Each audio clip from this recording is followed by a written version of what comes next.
No Dungeons and Dragons for real. Alright, my eyes not looking that bad. Not bad. Not bad at all. It's gonna be a quick, easy show today. You know, gotta let the people join. Appreciate all those that come in early. And get ready. It's not like you need a seat, it's the World Wide Web. You sit from your home. It's that easy. It's that easy. Yep. It's crazy how long it takes for people to get in there too. I don't know what it is. It's like a flood of people. I'm starting to get a little cold. Man, this is something else. So I need to, this next season we're gonna turn it up for show. We're gonna turn it up so much more. Shout out to all the real ones out there that's been sticking around for a minute. Yeah, here we are. We're going to be discussing the NFL honors and just a small preview of the Super Bowl, like so small, because we're going to save that for Sunday on the Sunday show, special edition. We did that last year. Coin operators, bro, Super Bowl week. Yes, sir. Coin, I just said, I love that you said that because now that we got some people coming in, especially an OG like Coin, the GOAT. Wayne's in. Let's go, Wayne. Got the OGs. Let's go, dude. Thank you for mentioning that, Coin. It is Super Bowl week, as we all know. This is like the week we all make it up for. Coin's right. Broncos couldn't quite make it. I know it's one of those seasons where you go, what if? What if Bo Nix, didn't break his ankle? Simple as that. With Jared Stidham, he made it a 3-point game. That's a good team right there, especially against the Patriots. And the weather conditions, it was just a sloppy game. Sloppy game. That's a real football game, though. Golly. All right. Probably going to get started here. But anyways, Coin, I was saying, today we're just going to be talking about the NFL honors, our predictions, and then teams that exceeded and flopped this season. And then we'll do a small Super Bowl preview. And we'll be saving the preview for Sunday. Sunday, probably around 5 o'clock. I'd say 5 o'clock or so. We definitely will put a post out and see all that we are going to be able to do. Exciting stuff. All right. Wayne Herron says, did you make a Super Bowl prediction at the beginning of the season? If so, how close were you? I did, and I believe I said the Packers. I know I said the Packers out of the NFC. They made it past, second round? Was it the first round, right? Yeah, they made it in the first round, wild card, and they lost. 17 viewers right there. All right, welcome in, friends. Welcome to Herron's Highlights. Here we go. Wayne Herron asked if we made a Super Bowl prediction at the beginning of the year. We did, and it was the Packers from the NFC, and I want to say it was the Chiefs, just because it was one of those things where, you can't deny them until they get denied, and they got denied this year. I either said the Chiefs or the Ravens, maybe even the Bills. I'll have to go back and look so that on Sunday we can do it. Corn 1999 says Broncos would be there if Bo hadn't got hurt. No excuses, just facts. I would honestly agree, Corn. We were just talking about that with Coin Operator. He said Broncos couldn't quite make it, and he's a huge Broncos fan. And I said it's one of those seasons where you say, what if? Hi, 0408 Tammy1. Hello. That is kind of just a fact. Like, if he was playing, I really feel like they could have won that game. However, you never really know. But when it's your starting quarterback and not like a starting linebacker, it does change the game pretty much entirely. So let's get right into it. We have the NFL honors tonight at 9 p.m. It's on Peacock. Why so late? I have no idea. Do people not work? I don't know.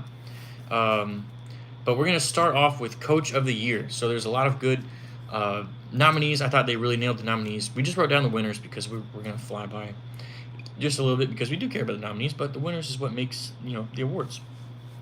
Sports are great because you never know that what will happen in any given season.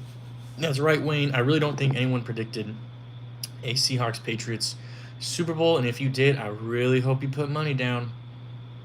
Man, you would have made a lot of money, especially at the beginning of the season. All right, so Coach of the Year, I've got Ben Johnson, head coach of the Chicago Bears in his first season. They win the North. Great year. I believe they went 11-6. Fantastic season. They went on a really good tear, and then I think they lost their last game, but it was one of those where they just didn't really need to win. And just coming in your first year, really figuring out that offense, because that was their biggest problem last year was we have these great weapons. We have got a good running back, good wide receiver core. We've got this young quarterback who's already making plays as a rookie. And here comes Ben Johnson, the old OC for the Lions, and just fixes it all. It looks like a brand new team. That defense was on fire. They're the comeback kids. So fantastic job by Coach Johnson and the Bears. So my pick, our pick at Herron's Highlights is Ben Johnson. And then assistant coach of the year, I'm tossing up between Clint Kubiak and Josh McDaniels. Both had coordinators for the remaining teams. Clint Kubiak being the OC for the Seahawks and McDaniels being the OC for the Patriots. I put both down because I didn't know who to choose, and I told myself I'd choose now. And honestly, I'll probably go with Kubiak just because of how much he's used this offense and how great it's gone, especially with Sam Darnold coming in, new face, really, excelling and elevating JSN. Kenneth Walker looked great. Charbonnet looked great throughout the season. That whole offense just looked like they were clicking. And even when they weren't clicking, they still found ways to make the game possible for them, right? Like their losses really weren't that bad losses. Two of their losses throughout the season were to divisional rivals, which if you've been watching the NFL, that happens all the time. So if I got to pick, I'd probably go with Kubiak, but I could see you going McDaniels. Offensive player of the year, I've got to go Bijan. Maybe a little bit of bias there, but I mean, he's been phenomenal. He's just on that list. He was that guy out of all the players that every game he did something. It was just whether he was dominating in the pass game or just the run game or both. I mean, there's a lot of games this year where he did great on both sides or, both aspects of the ball. So I'll go with Bijan. He wasn't really accomplished as far as team-wise as a lot of other guys on that team, that nominee list. But I just think as offensive player-wise goes, I think Bijan was the best offensive player of the year. And we did say, beginning of the season, I think he didn't finish number 1, but we were pretty close. Last year we got it with Jamar Chase, but we didn't really get it this year. We got, I think, top 5 probably with Bijan. But we said Bijan was going to be the number 1 pick.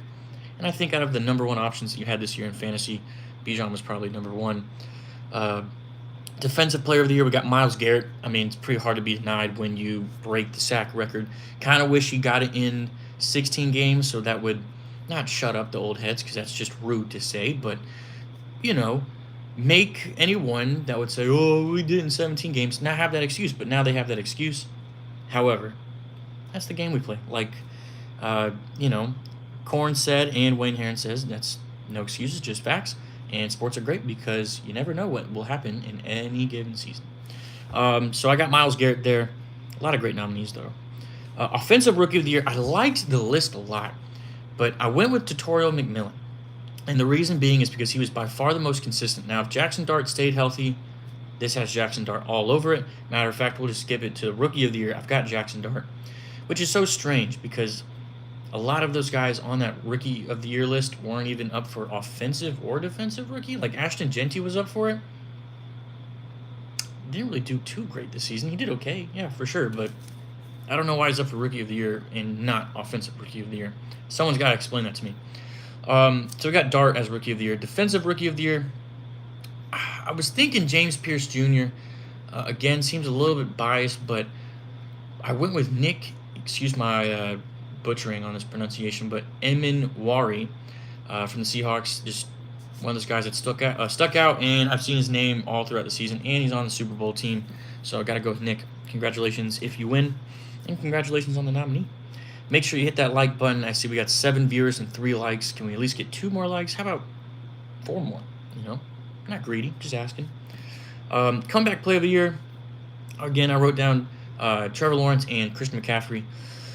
I'll go with Trevor Lawrence just because of the bounce back season he's had, and also leading his team to the number 3 overall seed. I believe it was number 2 or 3. I believe it was 3.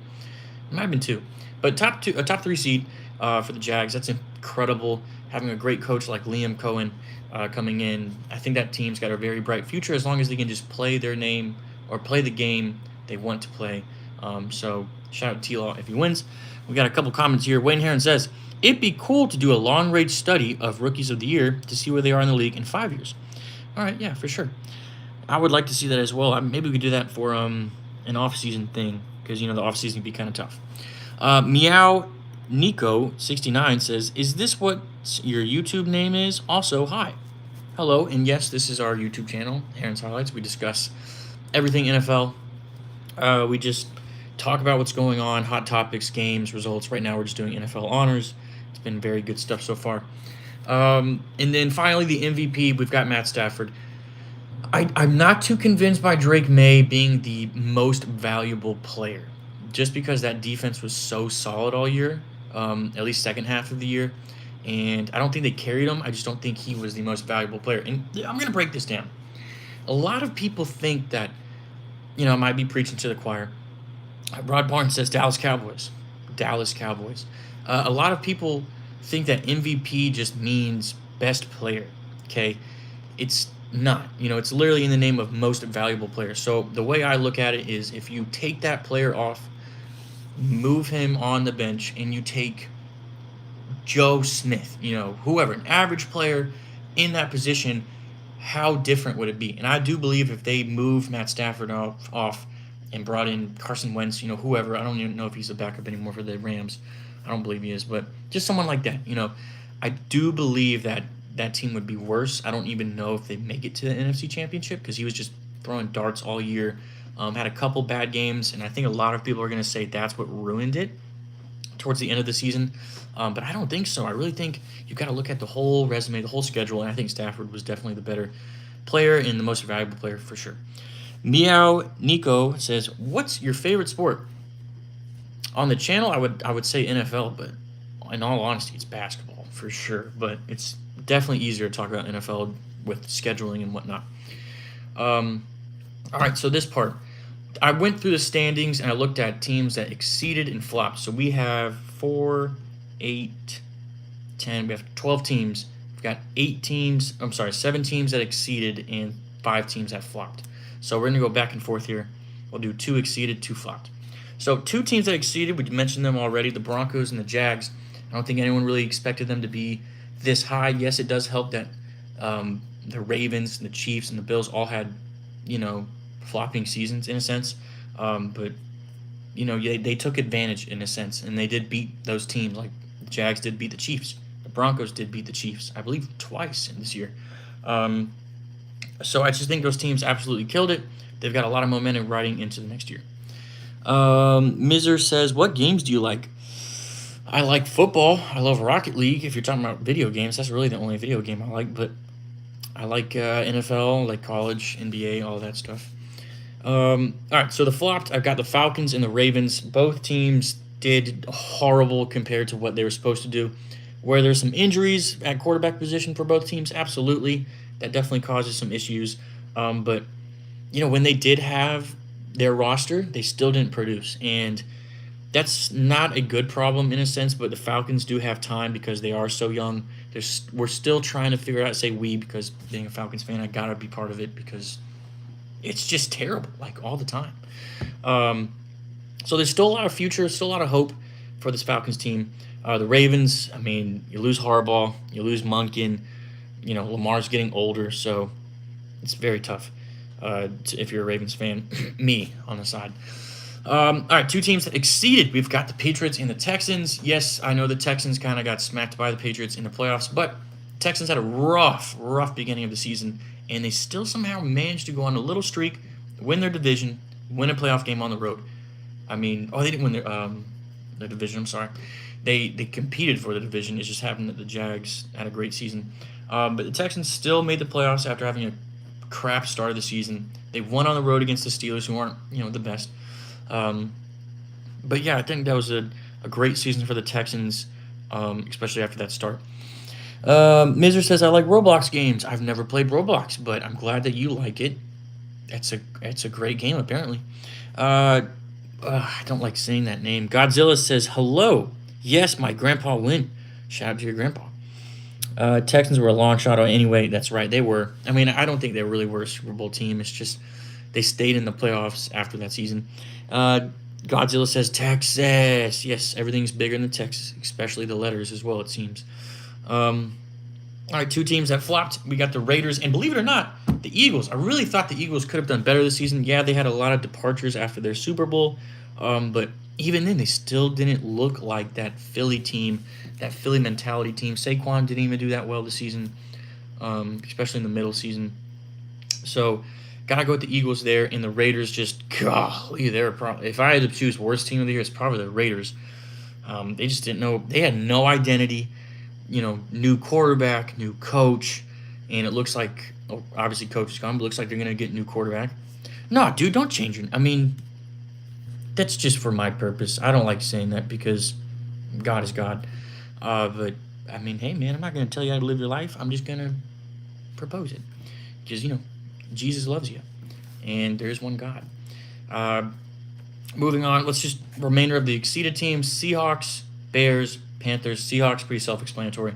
Bears, talked about Ben Johnson earlier. They did great, especially in that tough division. The Panthers, even though they had a losing record, they still beat the teams they needed to. They competed with the Rams at home in the playoffs. So I won't say shout out to the Panthers, but good job, Carolina. You did well.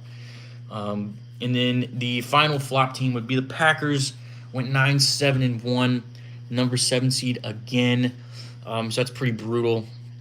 They got to figure some things out. I think they do have their identity down, but they just can't seem to get over that hump of the wild card or the divisional round. I would like to see this Green Bay team in a championship game, just to give that squad some more experience. The Michael Parsons trade, it worked out in a sense. Just injuries can't really predict. I know I'm a Christian. My name's not Chris. It's Alex. You're hilarious. It's funny. Miser says, blah, blah, Japan. Yeah, I don't speak Japanese. But if you translate it, I'll read it in English. I'm learning Spanish, too. But yeah, so that is the exceeded and flops list. Now, a small preview of the Seahawks-Patriots. This is just a little whim. So, obviously, it's a rematch, I believe, of the 2014 Super Bowl. 2014, I believe. Great game. Malcolm Butler, interception on the goal line. The whole should have run the ball on the 1-yard line. Agreed. So, it's just a good rematch with totally different teams. No more Legion of Boom. No more Russell Wilson. No more Marshawn Lynch. Granted, that was 12 years ago. But, Patriots had Brady. Now they've got Maye. So it just shows that teams can not essentially lose their identity, but they can find it in new players, new coaching staff, and create their own new identity while still having that mentality of Super Bowl or bust, because that's truly what it is. You play to win the game. So I think this is going to be a great game. I won't give out my prediction yet, just because, it's not game time, and I really do have to think about it more. The line right now is Seahawks -4.5. Last time I checked, I think money line for the Seahawks was like -231, and the Patriots were like +190. So pretty good value there if you're looking for the Patriots. I personally like +4.5 Patriots. However, I can see the Seahawks blowing them out. Like, they just seem like that mentality of like, this is our year. No one will get in our way. Granted, Patriots defense when healthy, man, they are dirty. They are very, very dirty. So expect some pressure on Darnold. Expect some pressure on Maye. Obviously, it's a quarterback game, but which quarterback will see throughout the adversity? And I don't really know who yet. I said that in the NFC Championship game. I said there's no reason for me to pick Darnold just yet. He's given me all the reasons in the world now after that phenomenal NFC Championship game. Godzilla says, wait, did the Rams win? No, they did not. Did I say they won? No. But they just had a great season. I thought they had a good season. He says, IDK, will Bad Bunny dominate the halftime or not? So apparently they're bringing on Green Day as well because it's a whole, culture thing. I don't know. Personally, I don't watch the halftime shows, at all. I just kind of go away. I don't really care about that stuff. But I believe he'll put on a good show. I think he's a good performer. But if you're in Hollywood, you are a performer because it's all an act. It's all fake. Maybe the NFL. I'm just kidding. I don't know. Mister says, hey, good. Hey, bro. Guys, make sure you hit that like button. Subscribe for real. We have great chats on Thursdays. And then next season, we're going to turn it up for real. We're going to turn it up. We're going to make whole new graphics and everything. We're going to take off. So appreciate y'all sticking around during the iPhone times because it's a time for sure. All right, y'all, we're looking at right about 20 minutes. Drop your Super Bowl predictions now if you won't be able to make it on Sunday. Give you all about a minute. I'll just do a quick recap of the Super Bowl or preview. So again, up to Sam Darnold, up to Drake Maye. I think the better defense will be the Patriots. However, that Sam Darnold offense with Clint Kubiak and all them, I think that's a dangerous offense to get behind. So it's going to be a tough one to get behind. I don't know the over-under. I didn't look at that one, but I will preview all of it on Sunday. Make sure you tune in around 5 o'clock or so. And make sure when you subscribe, hit those post notifications so that you can see. Wayne Herron says Pats by 10. I can see that too. I really can see like a late field goal to give them a double or 2-possession lead. Something along those lines, you know? Patriots are going to win by 5. I can see that as well. I think this one's going to be a really good game. I don't see a blowout, but I can see a blowout only on the Seahawks side. I don't see the Patriots blowing them out, which kind of makes me a little nervous. Coin says, you demand, smash the like. Coin, you demand. The only reason you say I'm demand is because of you. You know what I'm saying? Think about that. We got 7 likes, 7 viewers. Golly, appreciate you guys. That's awesome. But make sure you drop those Super Bowl predictions in the chat, in the comment section afterwards. Very much so appreciate you guys. We're about to wrap up season 3 of Herron's Highlights, formerly known as Fantasy Blitz. So really do appreciate y'all. God bless. Be kind to one another. Enjoy your weekend. Come Super Bowl time, make sure you're watching the game with some friends. Have some good food. And if you're not doing any of those things, at least just enjoy the game, because life is for the living, as my father says, very wise man. But yes, let me know how y'all are doing. Yes, Godzilla, God bless you and me. Appreciate you, brother. Peace out. Be kind to one another. And as always, God bless. See you on Sunday around 5 o'clock.